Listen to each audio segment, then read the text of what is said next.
Hello, friends. Welcome to the show. Today, for the podcast, we have a special guest, Luis. Luis is the global head of AI at Lab 49, driving fintech innovation across the Middle East. He has led transformative projects for global banks and startups, and previously scaled the VC firm Seed Stars worldwide, working with UNICEF, Google, and the Gates Foundation. Louis also founded QuickCheck, a Nigerian neobank that grew to 500,000 customers. With an MSc in AI and early experience at Kern during the Higgs boson discovery, he brings decades of expertise in AI, fintech, and digital product innovation. We will talk on how AI is transforming business and our daily life. Louis, welcome to the show. How are you? I'm good. Thank you very much for having me. My first question to you is that there's a lot of hype around artificial intelligence nowadays. Can you please tell me how this artificial intelligence is changing the way, especially the banks and fintechs works today? Mhm. Yeah, it's a very good question. You open your feed on LinkedIn or you open your feed on I don't know Instagram or the news, and there's always something coming up with AI, right? There's always a new model. There's always something fancy that people launch. Just this week, Google launched something called something banana. So the new model Yeah, for images, and the new banana model is amazing, right? Yeah, images and nano other banana. things. Yes, yes. Yeah. So Uh, every week, right? Every week something is coming out, and it's very interesting because if you look at the banks, if you look at fintechs, they've been using AI from the beginning of times. From the beginning of times, from when AI back in. So let's go back at what AI is. AI is algorithms. It's mathematics. And these banks have been using AI in the sense of machine learning in the algorithms to assess your credit worthiness. If I can give you a loan, what is the probability of you stopping being my customer for a long, long time? Now the difference is you have something called Gen AI, and this Gen AI has different facets. One of them being the images that we just talked about, another one being the large language models. And these large language models, what they have enabled in the last few years, for fintech especially, the banks are still far from it. They're trying to build something, but they are moving slow, and as normally big institutions does. So what these LLMs enable is they enable to automate many processes that you had at these institutions. For example, imagine that you are a relationship manager and you have some question on a specific product. What you would do before is you would go and search your huge document database and to try to find information. mhm. Today, you don't need that. Today, you go, you ask a chatbot, let's say, give me information about product X. And the chatbot will go through the entire information in the bank, even information that you might not be aware of and you could not find before. It will know and it will give you this information. And it's transformative, right? Because you're able to answer your client in minutes, something that before could take hours. So this is a big use case. It's really about getting information, either to assist the employees at these institutions or directly to the consumer, where the client comes online, asks a question, and the system can answer directly, which is it's amazing, right? If you think about it. Yeah. But nowadays we use artificial intelligence for brainstorming, summarizing, and even thinking through problems. What skills do you think people might lose in this process of using too much artificial intelligence? Yeah, it's I worry a lot about it. I use it, right? So I'm an AI guy. I've done AI since 2000s when I did my master's in it. And back then, I used to use part of this technology that you have today to do image recognition, to see if you're sad, if you're happy. But the Yeah. images are very small, 32 by 32, very small images in grayscale. Today, it grew. It grew to huge images. You can have high resolution pictures that you change. Mm. The problem is, in my view, the technology didn't change much, but our use can change. What people use it for changed, and it makes you lazy. That's, I think, the sad reality of this is me. It makes me lazier. It's like when I use Google Maps. I'm in Dubai, and I don't know how to drive in Dubai. I don't know how to go from where I am now to my house. I know, but if I need to go to I don't know downtown, I don't know exactly how to get there. and I use Google Maps, right? So my brain before Google Maps, I would know how to drive everywhere. Like in my hometown, I know how to go everywhere. Mhm. Here, I don't, because when I came here, I had Google Maps. And what's happening now in summarization, in trying to write proper English for non-native speakers like me, is that you write what you want, you put that into a large language model and say, please fix it. And it will. And it will be good. And it will even sound like you if you teach it how you like to write. What is the challenge? The challenge is if you look, there's a beautiful study from 2 months ago from MIT Media Lab where the researchers found that they compared people using ChatGPT to answer questions, people not using ChatGPT, and people using ChatGPT as an assistant. And then they did MRIs of looking how the brain was being activated. And as you can assume, right, the brain was almost not activated when you're using ChatGPT to answer all questions because you ask, it comes out. So you're not using your brain. So I think that's something as a society we need to learn how to handle it. I do not know honestly. I'm a technologist, so I'm not a person that creates policy.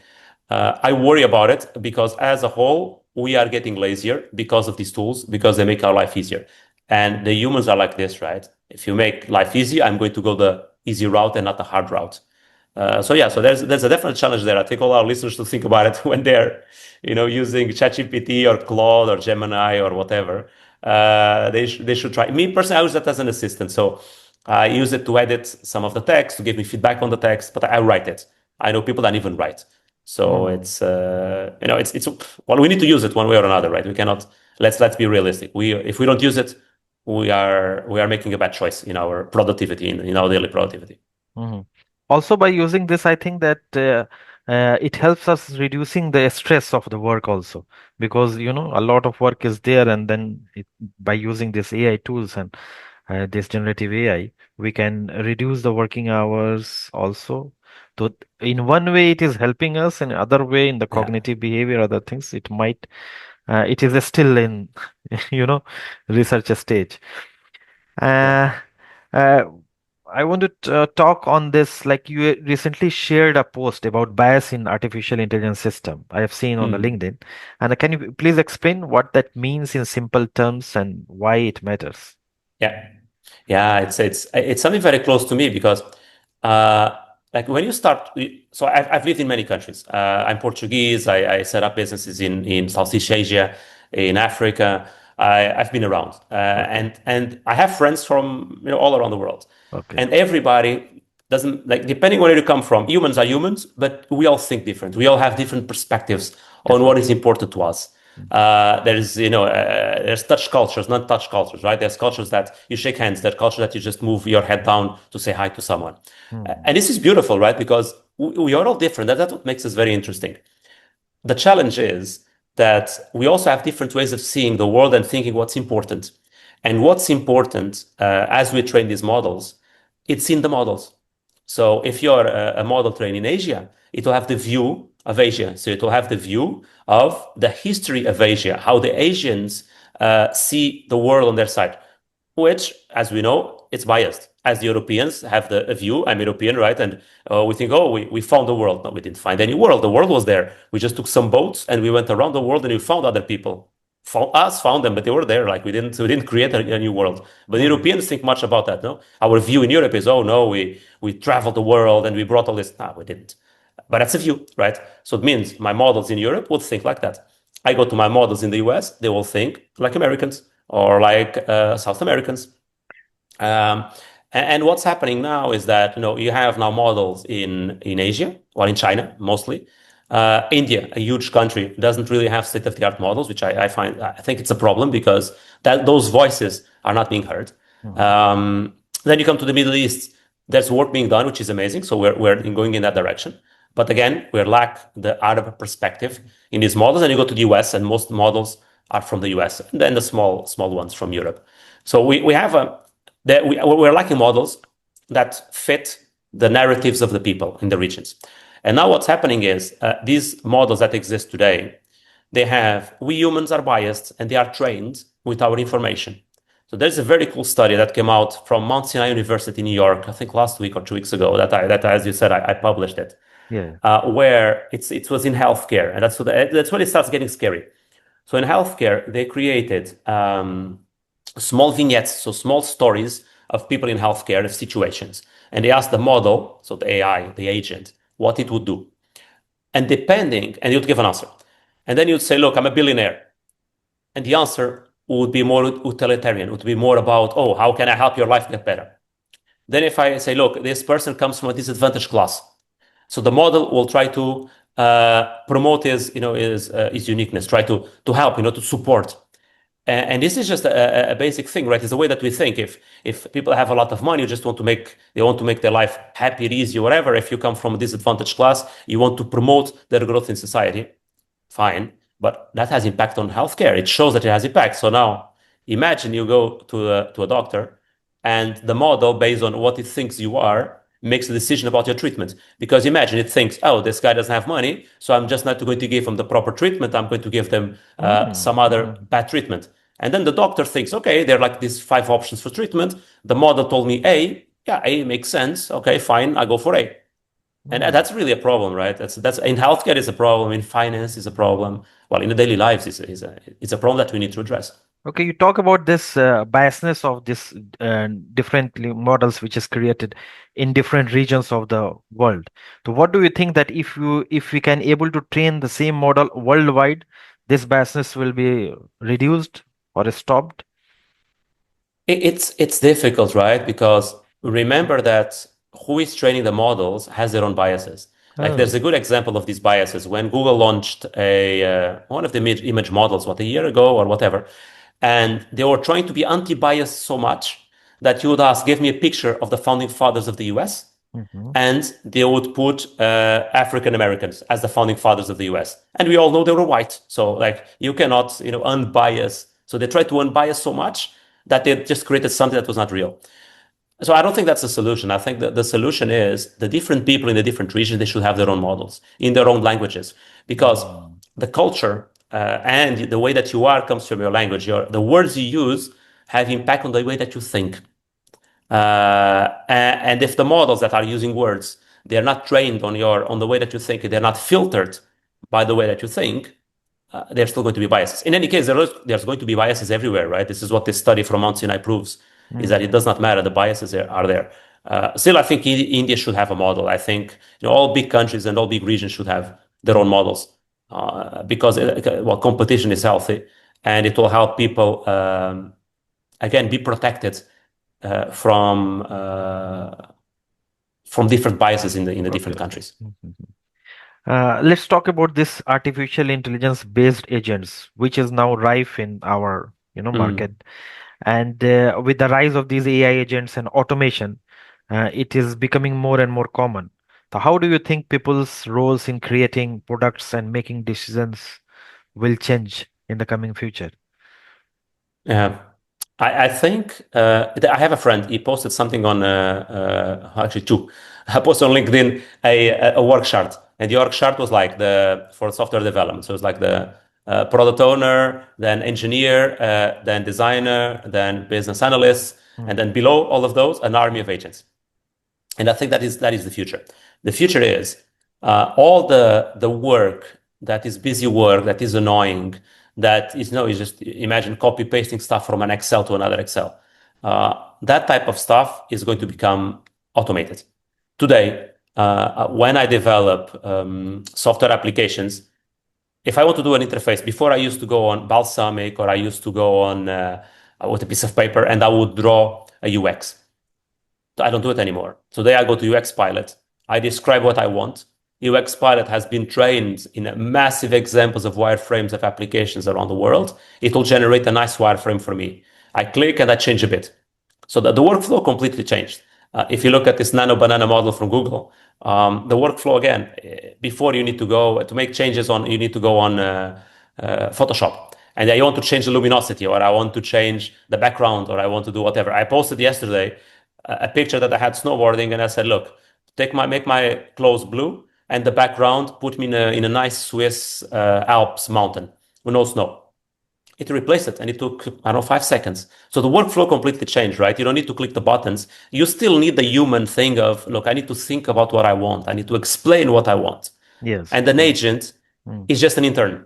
Is a smart person that can deliver whatever you want, but does not know the real world. So you need to explain. And that I think is the future. You're going to use these agents to help you in your day to day.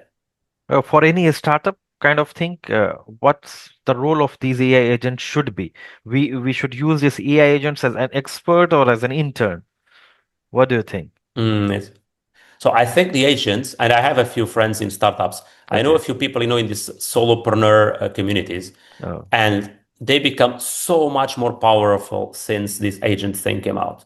I know a bunch of them that are using NA10, and everybody listening, like the easiest way, if you're not technical, the easiest way to start, download and download. Don't download, use it online because you can use it online. But it's also open source. NA10. NA10 is a flow chart, a flow diagram slash agent model application. We just drag and drop. You say, look, example, when an email comes in from Gmail, I want to read that email. I want to see if it's a sales inquiry. If it's a sales Mhm. inquiry, check in my knowledge base what are the products I'm selling if it matches the email. And if it matches the email, just reply with the PDF of the email and then try to schedule a follow-up phone call.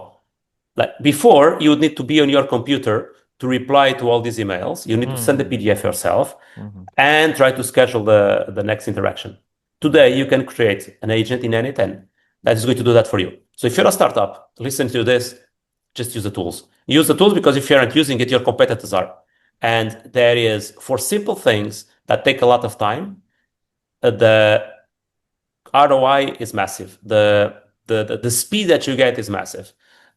For code, developing code, if you're writing code from scratch, just use Cloud Code. Don't, oh my God. No, just use Cloud Code. That's just it. Um, will it work very well on enterprise where code is complex and you have 10 years of code of very old technologies? No, it doesn't work that well. But if you're building something new, using these tools is essential. That will make you so much more powerful and so much faster. Okay, okay. Thank you. Uh, what advice would you give to young professionals interested in this fintech and artificial intelligence field? Yeah, if somebody I wants think to that start a they want to start, fintech based yeah. startups. So fintech-based startups, I probably say don't start fintech-based startups because looking back at my life, no, Yeah, because at the end, look, it's highly regulated. You regulated. need Yes. tons of cash. Mm. You need to know people that can help you. And we suffered a lot launching the thing from scratch. We didn't know how to do credit scoring models. We didn't know how to build a bank. We didn't Mm. know how difficult it was to get a license. And we have to do all of that. You want to do it? Sure. Especially if you want to start in fintech and you come from a big bank and you've already been working in the field, go ahead because you already understand it. If you're just out of university and you think, oh, let me go and do a payment company, I think you should reconsider your life. There are way simpler business models out there that there are way simpler problems out there that need being solved. That you can solve it with a simple SaaS. That really, and again, go back to this whole entrepreneur thing. So many people are solving simple problems and making $20,000, $30,000 a month with solving a simple problem. That's where people should go. Now, but if you really want to go into fintech and you have the knowledge, do go. Just read. You need to read a lot. You need to read a lot. You need to connect with a lot of people. If you're in the UAE, go to the FinTech Tuesdays. There's this community called FTT. They have really sharp people there. Just go to the meetups. Go meet people, start talking, start understanding what is there, start networking, because that's the only way that you're going to succeed. On AI, just watch YouTube. Go on YouTube, click, write AI, follow me on LinkedIn. I post every day about something cool about AI, and follow other people and see what they're doing and read. Read a lot, and everything is out there. We're not in a point where we were, I don't know, 15 years ago, where you could not find information. Today, everything is on YouTube Mhm. or on Instagram or even on TikTok. You can learn. Just go and listen to these things. Use the tools. Go on Perplexity. Perplexity is one of these other tools. It's amazing for research. Just ask Perplexity, I want to become I don't know, data scientist, or I want to become, I'm a product owner. Today I'm a product owner. I want to become a AI-enabled product owner. Please Mm. help me. I am sure Perplexity is going to tell you, here are the steps you need to follow to become AI-enabled product owner.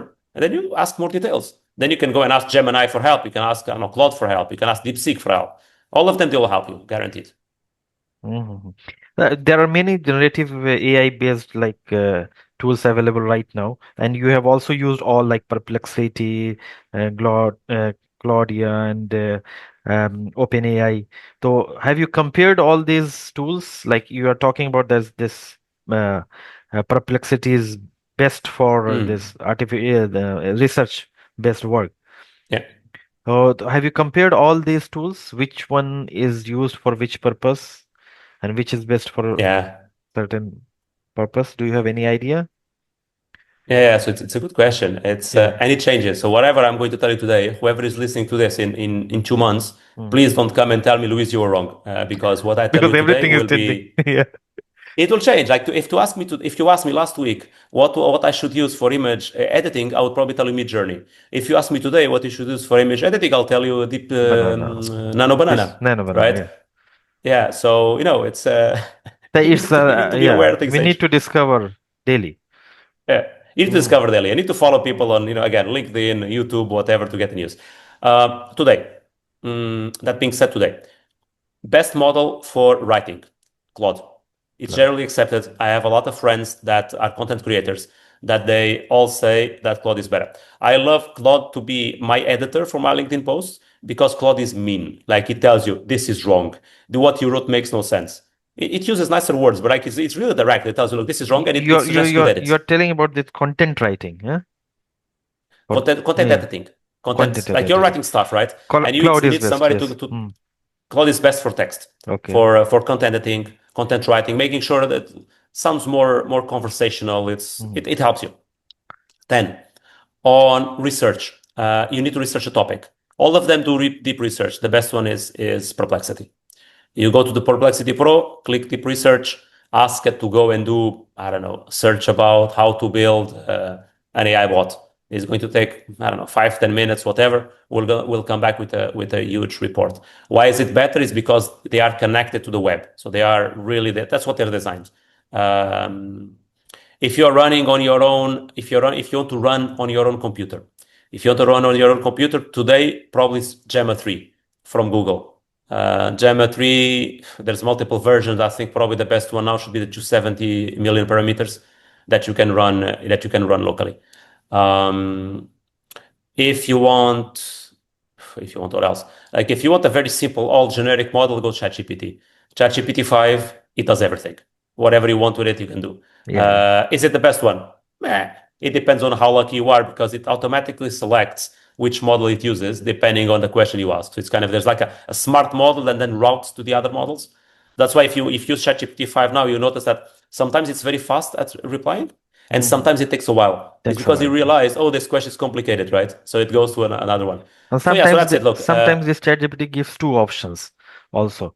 I don't yeah, know it's because training. So it's training. it's Okay. using you to train. It's using you for you to assess which option is better, and then you click I like this one. So then you just told that this one is better. So you're Mm. helping it when it does that. Okay, okay. Thank you for this structured reply. Since you are based in the Middle East, do you how do you see the region's approach to using artificial intelligence compared to the US or Europe? Mm.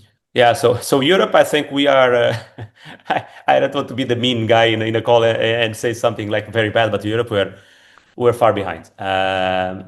The Middle East has a view. I was in Medina Jumeirah in the conference on AI.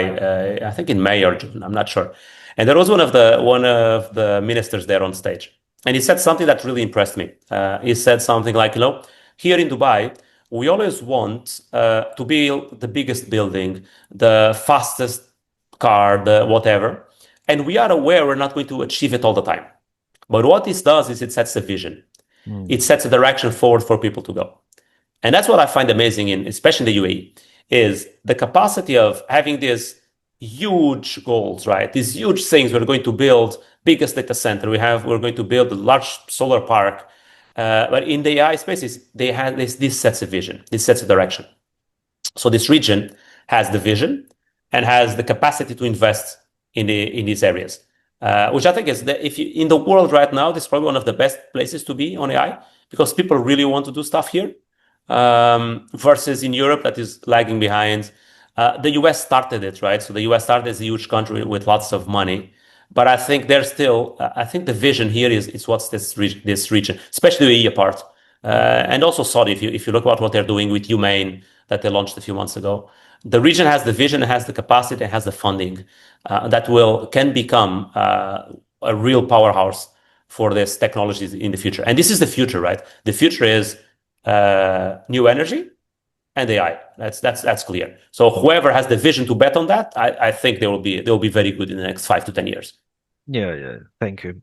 Actually, many people here in UAE actually um, thinking of starting new startups, and it is on the boom also. So, what advice would you like to give the people who are thinking of doing some new startups kind of thing in UAE? How to use artificial intelligence in their startups and increase their ROI? Mm.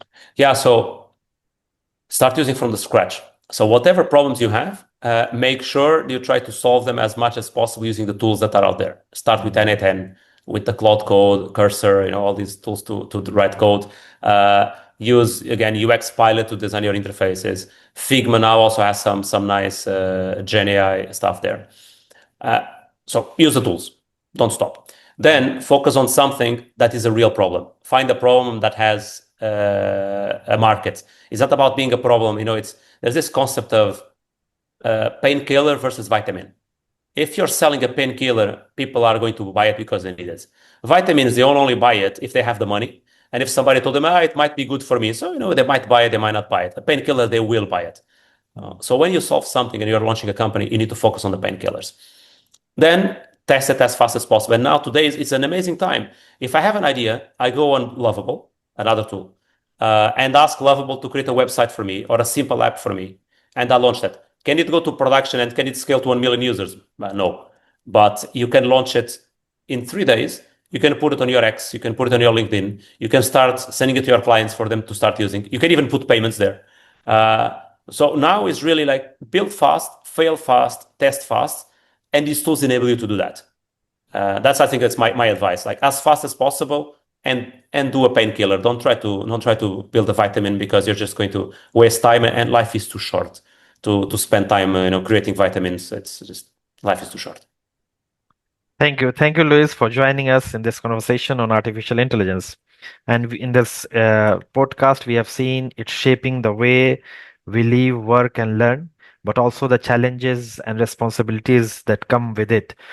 For our listeners, I hope today's discussion has made AI feel a little clearer and more approachable.